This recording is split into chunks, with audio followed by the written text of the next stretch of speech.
नमस्कार, मैं हूं दिलजीत और आप देख रहे हैं एक्स्ट्रा न्यूज लाइव। कोरोना का पीरियड चल रहा है। हालांकि फर्स्ट फेज के बाद सेकंड फेज आया और सेकंड फेज के बाद भी अब स्थिति कहीं ना कहीं सामान्य हो रही है। लेकिन अगर हम बात करें थर्ड फेज की, तो इसको लेकर कहीं ना कहीं एक डर, एक शंका बनी हुई है और ये डर और कहीं ज़्यादा बढ़ जाता है एक माँ बाप की हैसियत से अगर सोचें, क्योंकि ये माना जा रहा है, अनुमानित है कि थर्ड फेज जब भी आएगा तो कहीं ना कहीं बच्चों के ऊपर खतरा बढ़ जाएगा। तो इसके लिए माँ बाप जो हैं वो काफ़ी चिंतित हैं। आज हम इसी विषय में बात करने के लिए मौजूद हैं, डॉक्टर AK राय के पास आए हैं। ये बाल रोग विशेषज्ञ हैं, बच्चों की काउंसलिंग भी करते हैं। ये हमें बताएंगे कि अगर हमें थर्ड फेज में कोविड को लेकर कोई भी परेशानी है, कोई दिक्कत है, तो हम कैसे स्टेप बाय स्टेप उसको सही कर सकते हैं, बच्चों को कैसे काउंसलिंग कर सकते हैं। पहले तो मैं स्वागत करती हूँ एक्स्ट्रा न्यूज लाइव पर डॉक्टर साहब का। डॉक्टर साहब, आपका बहुत बहुत स्वागत है हमारे चैनल। जी ठीक।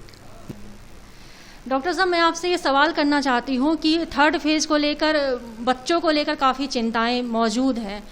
तो मैं आपसे जानना चाहती हूँ कि जो छोटे बच्चे हैं, पहले हम छोटे बच्चों से जाते हैं कि जो छोटे बच्चे हैं उनको हम कैसे सेफ कर सकते हैं, क्योंकि कहीं ना कहीं छोटे बच्चे बहुत नाजुक होते हैं, माँ बाप के बहुत दिल के करीब भी होते हैं, वो इतने सेंसिटिव होते हैं कि उनको डर लगा रहता है कि कहीं कुछ इफेक्ट ना हो जाए। तो उनको हम कैसे बचाएंगे?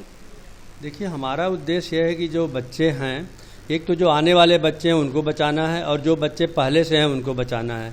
हमारा मोटो यह है कि जो आने वाले बच्चे हैं उनको बचाने के लिए हमको प्रेगनेंसी जो है वो सेफ जगह पे करानी पड़ेगी, अलग से करानी पड़ेगी, और डॉक्टर को और जो स्टाफ है उसको पूरा ध्यान देना पड़ेगा कि इस तरह की जो डिलीवरी हो अस्पताल में कराएं, क्योंकि अगर कोई इमरजेंसी आती है तो अस्पताल में वो मैनेज हो जाएगा। अगर इस तरह की डिलीवरी कहीं घर पे होती है तो बहुत दिक्कत हो सकती है। तो जब डिलीवरी होनी हो तो कोशिश ये करनी चाहिए कि जो कोरोना का इफेक्ट है वो डिलीवरी के 7 दिन पहले और 28 दिन के बाद तक बहुत ज़्यादा रहता है। तो कोशिश ये करना चाहिए कि उस महिला को जिसकी डिलीवरी होनी है उसको 6-7 दिन पहले से ही अलग कर देना चाहिए और लोगों से मिलने जुलने नहीं देना चाहिए, जिससे वो प्रोटेक्टेड रहें।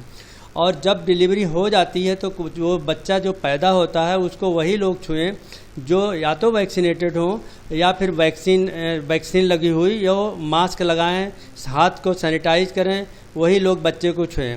और क्योंकि बच्चे की डिलीवरी जो होती है वो एक बहुत खुशी का माहौल होता है, तो इस पीरियड में बहुत सारे लोग बच्चों को छूना चाहते हैं, उसको देखना चाहते हैं। तो हम बताना ये चाहेंगे कि ऐसे बच्चों को लोगों से दूर रखना है और लोग जो हैं अपने को बच्चे से अलग रखें। बच्चे को अगर देखना है तो उसको जो है एक केबिन में रख देना चाहिए, एक पालने में रखना चाहिए जो जालीदार पालना हो, और उस पालने में लोग उसको देख लें और दूर से ही उसको जो है आशीर्वाद दें और उसको देखें। जो लोग उसकी सेवा में लगे हुए हैं उनको भी हाथ को अपने सैनिटाइज करना चाहिए, मास्क लगाना चाहिए और बच्चे को तभी उसको टच करना चाहिए। इस पीरियड में हम एक चीज़ और बताना चाहेंगे कि बच्चे को माँ का दूध ज़रूर देना चाहिए, क्योंकि बच्चा जो है अगर माँ का दूध पिएगा तब उसको जो है रोग से लड़ने की क्षमता उसके अंदर पैदा होगी। जब भी बच्चा पैदा होता है तो माँ का स्तन अच्छी तरह से सैनिटाइज करके और उसको साबुन से 20 से 40 सेकंड तक वॉश कर देना चाहिए और उसके बाद बच्चे को फीड कराना चाहिए। और बच्चे को फीड कराने के बाद उसको वही 6 फीट की दूरी पे, 2 गज की दूरी पे उसको अलग रखना चाहिए। फिर जब बच्चे को दूध पिलाना हो तो फिर उसी तरह से एरिया को सैनिटाइज करना चाहिए। माँ को अपने हाथ और स्तन को जो है साबुन से अच्छी तरह से धुल लेना चाहिए और धुलने के बाद फिर बच्चे को दूध पिलाना चाहिए।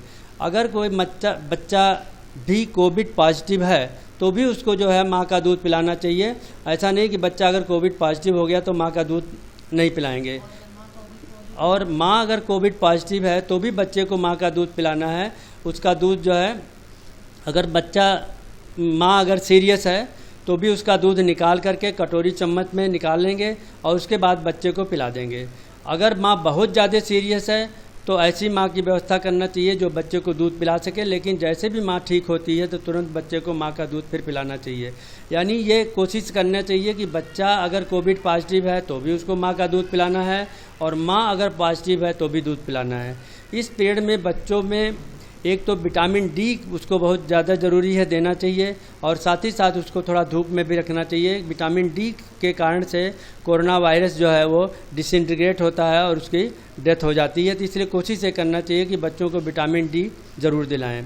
अगर बच्चा थोड़ा बड़ा हो जाता है तो उसको वैक्सीन आज भी लगवानी चाहिए, लेकिन इसमें एक चीज़ का ध्यान रखना चाहिए कि जब माँ और बच्चे दोनों कोरोना नेगेटिव हो जाएं तब उसको वैक्सीन लगवाना चाहिए। और बच्चे को ये देखते रहना चाहिए कि उसको सर्दी जुकाम ज़्यादा तो नहीं हो रहा है। अगर सर्दी जुकाम ज़्यादा हो गया तो कोशिश करना चाहिए कि तुरंत डॉक्टर को दिखाएं, कहीं उसको कोविड के लक्षण तो नहीं है। लेकिन सौभाग्य की बात यह है कि छोटे बच्चों में कोविड जो है उतना सीरियस नहीं होता है और ऐसे बच्चे 3-4 दिन 5 दिन में ठीक हो जाते हैं। ये तो बात हो गई छोटे बच्चों की कि छोटे बच्चों को हमें कैसे सेफ रखना है, क्योंकि वो बहुत ज़्यादा नाजुक होते हैं। और ये बात आपने बिल्कुल सही कहा कि अगर छोटा बच्चा, छोटा मेहमान घर पे आता है तो परिवार वाले इतना ज़्यादा एक्साइटेड हो जाते हैं कि वो चाहते हैं कि वो बच्चा उनके गोद से उतरे ही ना। फिर क्योंकि ये कोविड का पीरियड चल रहा है तो कहीं ना कहीं हम लाड प्यार में ये चीज़ भूल जाते हैं। डॉक्टर साहब, एक चीज़ और आपसे ये जानना चाहते हैं कि ये तो छोटे बच्चों की बात हुई, उससे जो बड़े बच्चे हैं जो अब अपने पैरों पे चल रहे हैं, खेल कूद रहे हैं, कोरोना की वजह से अब वो उनको घर के बाहर भेजना, उनको खेलने देना भी कहीं ना कहीं सेफ नहीं है, तो ऐसी हालत में हम उनको कैसे मैनेज करेंगे? जी देखिए, जो बड़े बच्चे हैं जैसे 1 साल 1.5 साल के बच्चे हैं उनको भी हमको बच्चों को बचाना है, तो उन बच्चों को घर से बाहर ना निकलने दें और ऐसे जो बाहरी लोग आते हैं उनके कांटेक्ट में उनको ना आने दें। और इन बच्चों को अगर सर्दी जुकाम ठीक आती है तो उनको रुमाल दें, उनको मास्क लगा दें और वो रुमाल या ऐसी जगह पे रखें जहाँ जो है डस्टबिन में डालें जो उसमें ढक्कन बंद हो।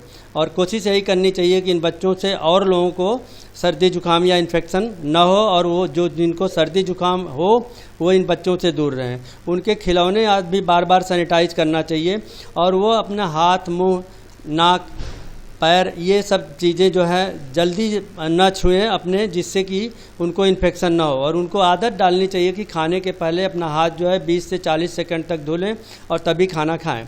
अगर बच्चा मान लीजिए कोविड पॉजिटिव हो ही जाता है, जो छोटा बच्चा है, तो उनको अकेले नहीं छोड़ना है।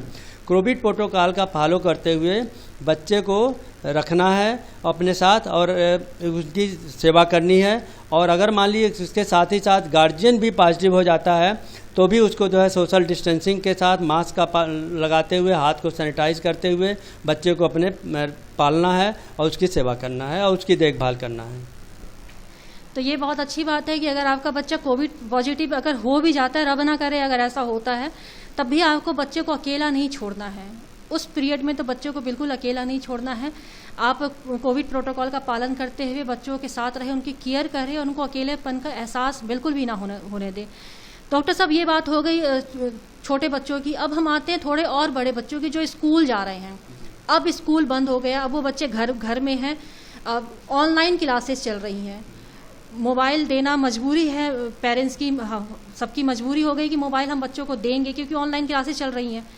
ऐसे हालात में उनके हाथ से अगर मोबाइल ले लिया जाए तो वो कहीं ना कहीं डिप्रेशन के शिकार हो रहे हैं। वो परेशान हो रहे हैं क्योंकि दोस्त मिल नहीं रहे हैं, क्लासेस भी कहने के लिए क्लासेस चल रही हैं। ऐसे समय में माँ बाप कैसे अपने बच्चों को हैंडल करें, उनको खुश रखें, उनको एक दोस्ताना माहौल कैसे दें? देखिए, जो 6-7 साल के बच्चे, अब आप देखिए कि स्कूल बंद हैं और बच्चों का जो स्कूल बंद होता है तो बच्चे चाहते हैं कि इसमें हम खेलें, कहीं घूमने जाएं, लेकिन पूरी दुनिया एकदम रुक गई है।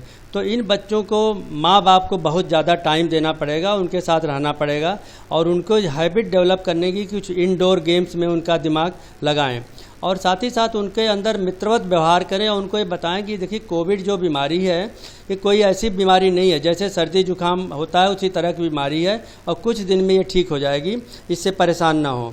और साथ ही साथ जो है उनको कोशिश ये करना चाहिए कि उनके साथ खूब ज़्यादा टाइम दें, उनके साथ खेलें, उनके साथ इंडोर गेम्स में उनका दिमाग लगाएं।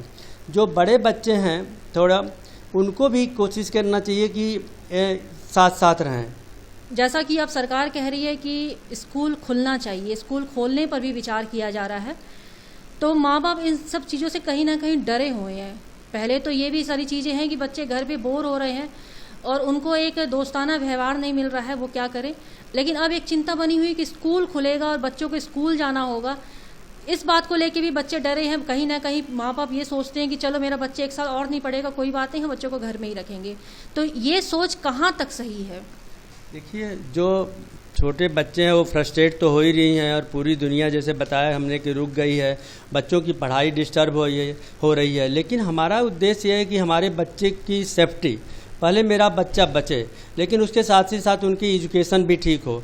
जो बच्चे आजकल मोबाइल यूज कर रहे हैं उनमें जो है फ्रस्ट्रेशन हो रहा है, उनमें जो है सोशल डेवलपमेंट उनका एकदम नहीं हो रहा है, और कुछ बच्चों में स्मार्टफोन एडिक्शन हो रहा है। अगर उनके मोबाइल से आप फ़ोन ले लेते हैं तो मोबाइल ले लेते हैं तो इरिटेट होने लगते हैं और कुछ भी कर सकते हैं।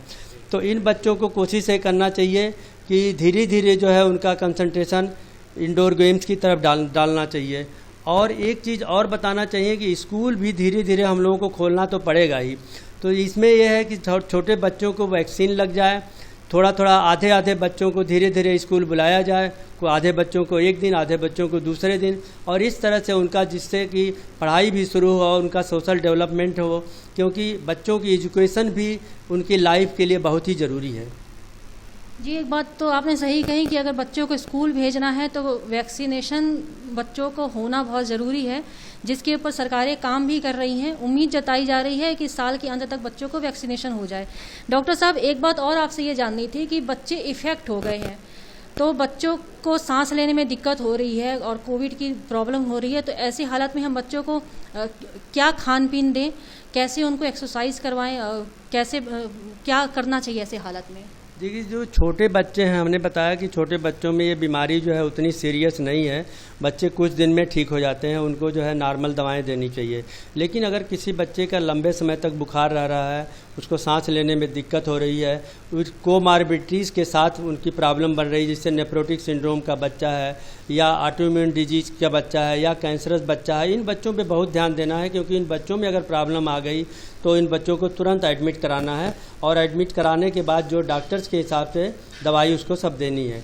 ये बच्चे जो हैं इनको सांस की भी कुछ एक्सरसाइजेज देनी चाहिए, क्योंकि देखा यह गया है कि ये बीमारी बच्चों के लंग्स को प्रभावित करती है, और इसमें बच्चों को जो है सांस के लिए एक्सरसाइज करना चाहिए, गुब्बारा फुलाना चाहिए, और कुछ टीबी आदि में जो एक्सरसाइज बताई जाती है उनको करना चाहिए। और इनके साथ ही साथ इनको जो है गर्म दूध देना चाहिए, हल्दी दूध देना चाहिए, जिससे बॉडी की इम्यूनिटी बढ़े। कुछ फास्ट फूड आदि उनको अवॉइड करना चाहिए। बच्चों को गुब्बारा फुलाना तो बहुत पसंद है, तो एक बात बच्चों के लिए प्लस पॉइंट हो गया कि अगर वो बीमार हैं तो ज़्यादा से ज़्यादा गुब्बारा फुलाएं, इससे उनकी एक्सरसाइज भी हो जाएगी और उनकी ब्रीथिंग पावर भी मजबूत होगी। हल्दी वाला दूध दें और प्रोटीन से लैस उनको खाने को देते रहें। डॉक्टर साहब, आप ये बताइए कि अनुमानित थर्ड फेज आने वाला है, कहा जा रहा है कि वो थर्ड फेज जो है बच्चों के लिए मुश्किल भरा हो सकता है। माँ बाप डरे हुए हैं, ऐसी हालात में माँ बाप ऐसा क्या करें कि उनका डर भी कम हो और बच्चों को कैसे सेफ करें? देखिए, अपने देश में थर्ड वेव से डरने की ज़रूरत नहीं है, क्योंकि छोटे बच्चों में एक तो जो भी फर्स्ट वेव सेकेंड वेव आई उसमें बच्चे प्रभावित हुए तो बहुत ही कम हुए, और ये माना ये जा रहा है कि थर्ड वेव में भी बच्चे प्रभावित नहीं होंगे, इसलिए बहुत परेशान होने की बात नहीं है और पैनिक होने की भी बात नहीं है। अगर बच्चों में प्रॉब्लम आती भी है तो हमारी सरकार ने इतनी व्यवस्था कर डाली है कि अब इस तरह की दिक्कत से हम एकदम पूरी तरह से सामना कर सकते हैं, इसलिए परेशान नहीं होना है। पहले तो थर्ड वेव आएगी ही नहीं, आएगी तो बहुत कम असर आएगा और छोटे बच्चों में उतना भी असर नहीं आएगा, इसलिए दिमागी तौर से संतुलित अपने को बनाए रखिए और परेशान मत होइए, पैनिक मत होइए। थर्ड वेव से बच्चों को बचाया जाएगा।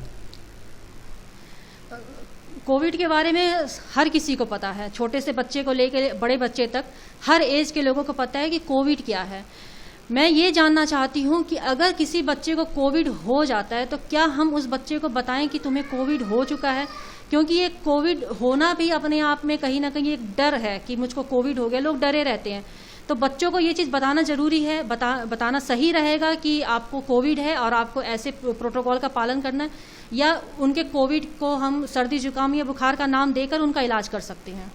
देखिए, छोटे बच्चों में हम ये बताएंगे तो उनको, लेकिन उनको हरस नहीं होना है, परेशान नहीं होना है। उनको यही बताना है कि ये देखो सर्दी जुकाम जैसा ही है, 4 दिन 5 दिन 7 दिन 10 दिन में ये ठीक हो जाएगा।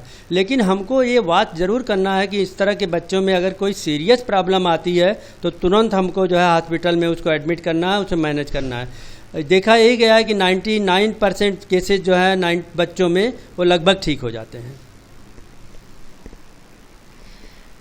तो माना ये जा सकता है कि कोरोना अगर बच्चों को हो भी जाता है तो कोई बड़ी बात नहीं है, कि क्योंकि बच्चों की इम्यूनिटी पावर इतनी मजबूत होती है कि वो किसी भी बीमारी से आसानी से लड़ सकते हैं और जीत कर बाहर आ सकते हैं। तो किसी भी माँ बाप को डरने की ज़रूरत नहीं है। और अगर फिर भी अगर ऐसी कोई बात होती है तो उसकी तैयारियाँ सरकारें कर चुकी हैं। सभी हॉस्पिटल में सारी सुविधाएँ दे दी जा चुकी हैं। अब कहीं किसी हद तक लोग कोविड को समझने लगे हैं, पहले वाली बात अब नहीं रह गई है।